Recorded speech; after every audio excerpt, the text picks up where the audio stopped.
வாழ்க வளமுடன். ஹாய் சகோஸ். இதயம் மீட்டும் மெல்லிசை போல உங்கள் மனதை மயக்க போகும் எழுத்தாளர் தீபா பாபு அவர்களின் கற்பனை சிதறல்களுக்குள் நம் பயணத்தை தொடங்கலாமா? அத்தியாயம் 14. நீயே கார் எடு, நான் ரிலாக்ஸா உட்காந்துட்டு வரேன். எவ்வளவு நாள் ஆச்சு இப்படி ஹாயா டிராவல் செஞ்சு என்று மகனின் கரத்தில் சாவியை திணித்துவிட்டு முன்னால் இருந்த இருக்கையில் சிறு உற்சாகத்துடன் அமர்ந்தார் சுபத்ரா. திரும்பி அவரை ஒரு பெருமூச்சுடன் பார்த்த மித்ரதேவ் அமைதியாக சென்று ஓட்டுநர் இடத்தை ஆக்கிரமித்தான். ஆல் தி பெஸ்ட்மா, ரிசல்ட் நல்லதா வரட்டும். தனக்கு வாழ்த்து சொல்பவளின் கரத்தை இறுக பற்றியவர், எப்படியும் டெஸ்ட் எல்லாம் முடிய மதியம் ஆயிடும், அப்புறம் ரிப்போர்ட் வாங்க டாக்டரை மீட் பண்ணனு நாள் ஓடிடும். அதனால திரும்பவும் நான் வீக்கெண்ட்ல தான் வருவேன்னு நினைக்கிறேன். இவன் எப்படின்னு தெரியல. என்ன திரும்பி மைந்தனை ஒரு பார்வை பார்த்து விட்டு, கவனமாரு, குட்டீஸ்களை பத்திரமா பாத்துக்கோ என்றதில் நிரஞ்சனிக்கு கண்கள் கலங்கியது. இப்ப எதுக்கு பைப்பை திறக்கிறவ என்று கண்டித்தார். அதெல்லாம் ஒண்ணும் இல்ல, சும்மா கண்ணுல தூசி விழுந்துருச்சு என கண்ணீரோடு சிரித்தாள். ஆமாமா, உனக்கு மட்டும் இங்க தனியா புயல் காத்து அடிக்குது என்று கேலி செய்தவர், சரி அப்புறமா போன் பண்றேன் என்று சொல்லும் போதே நெற்றியில் தட்டி, முதல்ல உனக்கு ஒரு போன் வாங்கி இவங்கிட்ட கொடுத்து அனுப்புறேன் என்றார். அம்மா, நான் யாருக்கு பேச போறேன், நீங்க வீட்டு லேண்ட்லைனுக்கு போடுங்க போதும்.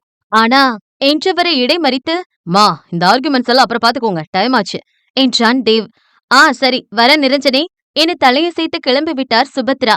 வாகனம் மதில் சுவரை தாண்டி சாலையில் தடம் பதிக்க, இங்க வந்ததுக்கு அப்புறம் இப்பதான் முதல்ல தனியா இருக்க போறாள்ல என தனக்குள் பேசுபவரை திரும்பி பார்க்கவில்லை மகன். சில நிமிடங்களில் ஏதோ சிந்தனையில் மௌனமாக வந்தவர் அவனிடம் கவனத்தை திருப்பினார். பல மாதங்களுக்கு பிறகு பழைய மிடுக்கான தோற்றத்தில் மிளிர்வாக இருப்பவனை ரசனையுடன் நோக்கியவர் அவன் நாடி பிடித்து கொஞ்சிக் கொண்டார். என் அழகண்டா மா என முறைத்தவன், நான 2 வயசு சின்ன பையனா என்று சிடுசிடுத்தான். போடா ஞான சூன்யமே, அம்மாக்களுக்கு எப்பவுமே அவங்க பசங்க சின்ன குழந்தைங்க தாண்டா. மை காட், ரொம்ப போடாம வாங்க.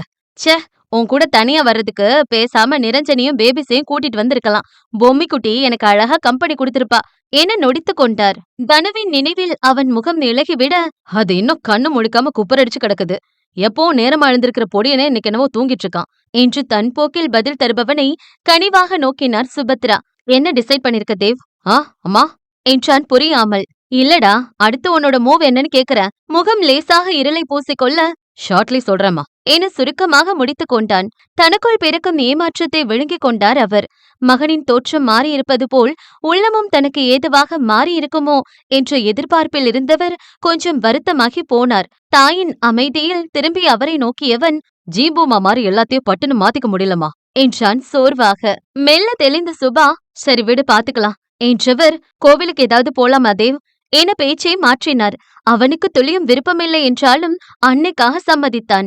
மருத்துவமனையில் பெண்களுக்கான முக்கிய மருத்துவ பரிசோதனை தொகுப்புகள் அடங்கிய விபர பட்டியலில் அவர்கள் பரிந்துரைத்த சிலதை கவனமாக ஆராய்ந்த தேவ், அவற்றில் அதிமுக்கியமான தொகுப்பை சுபத்ராவிற்கு பரிசோதனை செய்து விடலாம் என தேர்ந்தெடுத்து பணம் கட்டினான்.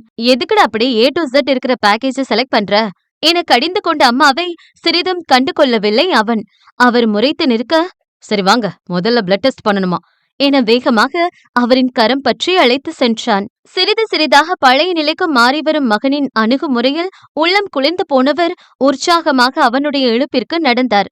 ஒருவாறாக மதிய உணவு வேலை நேரம் அனைத்து பரிசோதனை முடிவுகளும் கைகளில் வழங்கப்பட்டு மருத்துவரை காண என காத்திருந்த பொழுது சிறிது சோர்வாகத்தான் காணப்பட்டார் சுபத்ரா.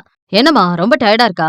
கனிவுடன் கைப்பற்றியவனின் பக்கவாட்டு தோளில் தலை சாய்த்தவர், ஆமாடா, நல்லா இருந்த உடம்ப டெஸ்ட் பண்றேன்னு போட்டு படுத்து எடுத்துட்டாங்க என்றார் களைப்பாக. டைம் தான் 1 மணிக்கு மேல ஆயிடுச்சே, பேசாம சாப்பிட்டு வந்துடலாமா? இல்லடா, ஒட்டுக்கா முடிச்சிட்டு கிளம்பிடலாம், திரும்ப திரும்ப வரவேணா. சரி என்றவன் அவருடைய பரிசோதனை முடிவுகளை ஒவ்வொன்றாக மேலோட்டமாக படிக்க ஆரம்பித்தான். நீ எப்படா டாக்டருக்கு படிச்ச கேலியாக கேட்பவரை செல்லமாக முறைத்த தேவ், மா அவங்களே நார்மல் ரேஞ்ச் என்னன்னு ஒவ்வொன்னுக்கும் நேர ரெஃபரன்ஸ் கொடுப்பாங்க. அத பார்த்தாலே உங்களுக்கு எதெல்லாம் அப்நார்மலா இருக்குன்னு நம்ம ஈஸியா கண்டுபிடிச்சிடலாம். அதோட ஸ்கேன் ரிப்போர்ட்ல கீழே இம்ப்ரெஷன் கொடுத்திருக்கிறத வச்சும் கொஞ்சம் கெஸ் பண்ணலாம் என தோள்களை குலுக்கினான். அடுத்து இவர்களை செவிலியர் அழைக்கவும் அறைக்குள் சென்றார். அனைத்தையும் கவனமாக ஆராய்ந்த மருத்துவர், ஒன்னும் பெருசா இஷ்யூஸ் இல்ல மேம், ரிப்போர்ட்ஸ் எல்லாம் நல்லா வந்திருக்கு, கொஞ்சம் விட்டமின் டெஃபிஷியன்சி மட்டும் காட்டுது. இந்த ஏஜுக்கு இருக்கிறதா, டேப்லெட்ஸ் தரேன் எடுத்துக்கோங்க. பட் பிபி மட்டும் கொஞ்சம் அப்பப்ப ஷூட் அப் ஆகுற மாதிரி தெரியுதே, அதை நீங்க சரியா ஸ்டடி பண்ணி கண்ட்ரோல்ல வச்சுக்கிறது மஸ்ட். என்ன செய்றீங்க, ஒர்க்கிங் ஆர் நான் ஒர்க்கிங் என்று விபரம் கேட்டார். சுபத்ரா தன்னுடைய தொழிலை கூறவும், ஒர்க் பிரஷர் அண்ட் ஸ்ட்ரெஸ் அதிகமோ என்றார் அவர். கொஞ்சம் டாக்டர். அதோட பர்சனல் லைஃப்லயும் ஃபேமிலி மெம்பர்ஸ் லாஸ்னால டோட்டலி கொலாப்ஸ் ஆயிட்டேன். இப்போ மச் பெட்டர் தான். தொடர்ந்து கவுன்சிலிங் எடுத்ததுல எல்லாம் கண்ட்ரோல்ல வச்சிருக்கேன். ஆனாலும் சில நேரம் ரொம்ப லோன்லியா டவுனா ஃபீல் பண்ணும்போது ரெஸ்ட்லெஸ்ஸா மாறிடுறேன். மேபி அது ரீசனா இருக்கலாம். பிபி டேப்லெட்லாம் எடுத்துட்டு தான் இருக்கேன். நைட் ஸ்லீப்பிங் எல்லாம் எப்படி? நல்லா டீப் ஸ்லீப் போறீங்களா? No doctor. சம்டைம்ஸ் என்ன மீறி தூங்குனாதான் உண்டு. நிறைய நாள் ரெஸ்ட் எடுத்தே ஆகணும்னு ஏதோ பேருக்கு தூங்குறேன். அவ்வளவுதான். நான் ரெகுலர் செக்கப் போற இடத்துல கூட ஸ்லீப்பிங் டேப்லெட்ஸ் பிரிஸ்கிரைப் பண்ணாங்க. எனக்கு தான் அந்த மாதிரி அடிக்ட் ஆயிடக்கூடாதுன்னு மேக்ஸிமம் அவாய்ட் பண்ணிடுவேன். சில நேரம் வேற வழி இல்லாம ஓவர் அப்செட்ல ரெஸ்ட்லெஸ்ஸா இருக்கும்போது மட்டும் எடுத்துக்கிறேன். உங்க பாயிண்ட் கரெக்ட் தான். ரெகுலரா ஸ்லீப்பிங் டேப்லெட்ஸ் எடுத்துக்கிறதும் நல்லதில்ல. என மேலே தொடரும் மருத்துவரின் வார்த்தைகள் எதுவும் மித்ரதேவின் மூளையை சென்றடையவில்லை. அம்மா ஸ்லீப்பிங் டேப்லெட்ஸ் எடுத்துக்கிறாங்களா என அதிர்ந்து போனான். அதன் பின் மருத்துவர் இவனிடம் திரும்பி ஏதோ அறிவுரைகள் வழங்க தொடங்கவும் தான் நிகழ்வுக்கு வந்தான். அவர் பரிந்துரைத்த ஊட்டச்சத்து மாத்திரைகளை வாங்கிக் கொண்டு உணவகம் வந்தும் ஒரு விதமாக இறுக்கமான மனநிலையிலேயே இருந்தான் தேவ். டே, ஏண்டா அப்படி முகத்தை தூக்கி வச்சுட்டு இருக்க? அதான் ஒண்ணு இல்லைன்னு சொல்லிட்டாங்களே. தலையசைத்து கொண்டவன் பதிலேதும் தரவில்லை எனவும், என்னடா என்று அவன் தோள் தொட்டார் சுபத்ரா. நீங்க கவுன்சிலிங் எல்லாம் போனீங்களா? வேதனையுடன் கேட்பவனை கனிவாக பார்த்தவர், அப்புறம் நான் எப்படி என்ன தேத்திக்கிறது? உனக்காக இந்த உடம்ப நல்லா வச்சுக்கணுமே என்றவர் முறுவலித்ததில் இவனுக்குத்தான் விழிகள் கலங்கியது. தந்தை சென்ற பின் ஒவ்வொரு விஷயத்திலும் தனக்காக என பார்த்து பார்த்து இவர் வாழ்ந்திருக்க, நாம் எத்தனை மோசமாக இவரை பற்றிய சிந்தனை சிறிதுமின்றி தற்கொலை வரை முயன்று விட்டோம். ஒருவேளை அது தடுக்கப்படாமல் இருந்து நானும் இல்லாமல் போயிருந்தால் அம்மாவின் நிலை என எண்ணும் பொழுதே தன்னையும் மீறி அவன் கண்ணங்களில் நீரிறங்கி விட்டது. தேவ், என்னடா கண்ணா, வெளியிடத்துல வச்சு என்னது இது, சின்ன பிள்ளையாட்டம் என கடிந்தவாறு அவனது முதுகை வருடினார். என விரைந்து சுதாரித்து கொண்டவன், ரியலி சாரிமா, உங்க பையன் சோ செல்ஃபிஷ். பல தடவை கேட்டதும் சொன்னதும் தான். ஆனா இப்ப ரொம்பவே அசிங்கமாவும் கஷ்டமாவும் இருக்கு என்றான் அவமான கன்றலுடன். அடி வாங்குற பாரு நீ. அம்மா கிட்ட என்னடா உனக்கு அசிங்கம் என கோபமாக அவன் தோளில் அடித்தவர், என் ஹாலிடேவே மொத்தமா ஸ்பாயில் பண்ணிட்டான். ஃபர்ஸ்ட் ஆஃப் ஹாஸ்பிட்டல்ல சாவடிச்சாங்கன்னா அடுத்து இவன் அழுமூச்சுக்காவே ஓட்டுறான். சத்தியமா என்னால தாங்க முடியல என தலையை தாங்கிக் கொண்டார். சரி சரி, நான் எதுவும் பேசல, நீங்க ஜாலியா என்ஜாய் பண்ணுங்க என முகத்தை தூக்கினான். உன்னை போல உமனா மூஞ்சிய வச்சுக்கிட்டு நான் என்னத்தை என்ஜாய் பண்றது?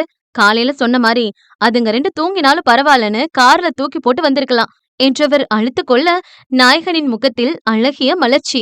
ஆமா, நிரஞ்சனிக்கு போன் பண்ணவே இல்லையே. அவன் நினைவுபடுத்தவும் தான், அச்சச்சோ சுத்தமா மறந்துட்டேன்டா, அவ வேற எதிர்பார்த்திட்டு இருப்பா என வேகமாக கைபேசியை எடுத்தார். உணவை முடித்து அன்னையை வீட்டில் விட என தெருவை நெருங்க நெருங்க தேவின் இதயம் முரசு போல் கொட்டியது.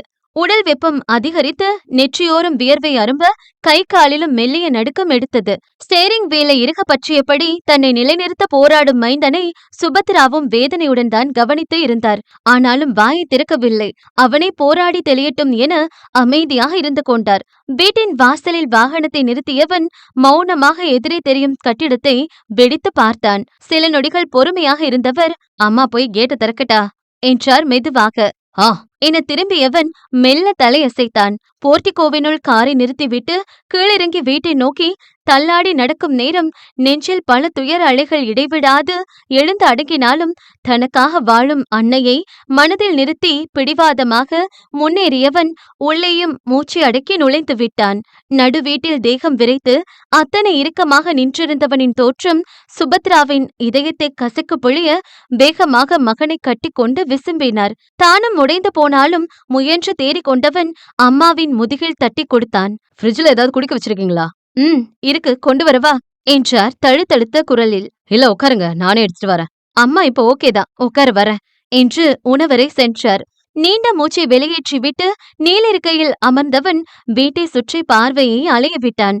1 வருடத்திற்கு முன்பு இருந்ததில் எந்த ஒரு மாற்றமும் இன்றி அப்படியே இருந்தது. என்னால ஒரு நிமிஷம் முழுசா அங்க இருக்க முடியாம இப்படி மூச்சடிக்குதே. இந்த அம்மா எப்படித்தான் எல்லாத்தையும் தாங்கிக்கிட்டு தனியா இருந்தாங்க என கவலையுடன் எண்ணமிட்டான். இந்தா என அவனிடம் எலுமிச்சை சாறை கொடுத்தபடி அருகில் அமர்ந்தவர் தானும் நிதானமாக பருகினார். ஓரிரு கணங்கள் மௌனமாக இருந்துவிட்டு, மா என அழைத்தான். ஏதோ நினைவில் மூழ்கி இருந்தவர், சொல்லுப்பா என்றார். நான் என சிறிது தயங்கிவிட்டு, எப்போ இங்க வரட்டும் என்று இறங்கிய குரலில் கேட்டான். அவனது கருத்தை இறுக பற்றியவர், நீதான் சொல்லணும், உன்னால மேனேஜ் பண்ண முடியுமா என விசனத்துடன் கேட்டார்.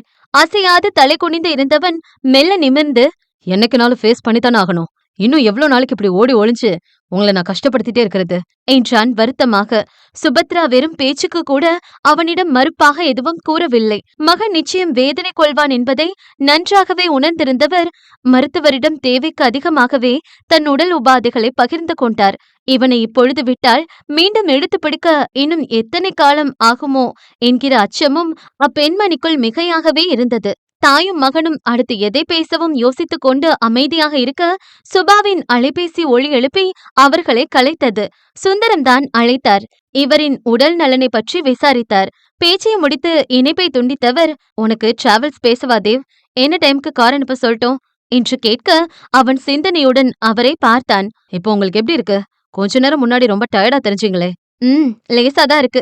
நைட்டு நல்லா ரெஸ்ட் எடுத்தா ஓகே ஆயிடுவேன். ஆனா அம்மா, தயவு செஞ்சு ஸ்லீப்பிங் டேப்லெட்ஸ் எல்லாம் போடாதீங்க பிளீஸ். தனியா இருந்துட்டு எவ்வளவு ரிஸ்க் எல்லாம் எடுத்திருக்கீங்க. தன் கரம் பற்றி பரிதவித்தவனை பொன்முறுவலுடன் நோக்கியவர், இனி அதுக்கெல்லாம் தான் நீ அவசியம் இல்லாம செஞ்சிட்டியே. என்னோட பையன் திரும்ப என் கூடவே வந்திருக்க போறாங்கிற பெரிய சந்தோஷம் கிடைச்சதுல நான் நிம்மதியா தூங்குவேன் என்றார். நட்புகள் எல்லாரும் நம்ம சேனலை மறக்காம சப்ஸ்கிரைப் பண்ணுங்க.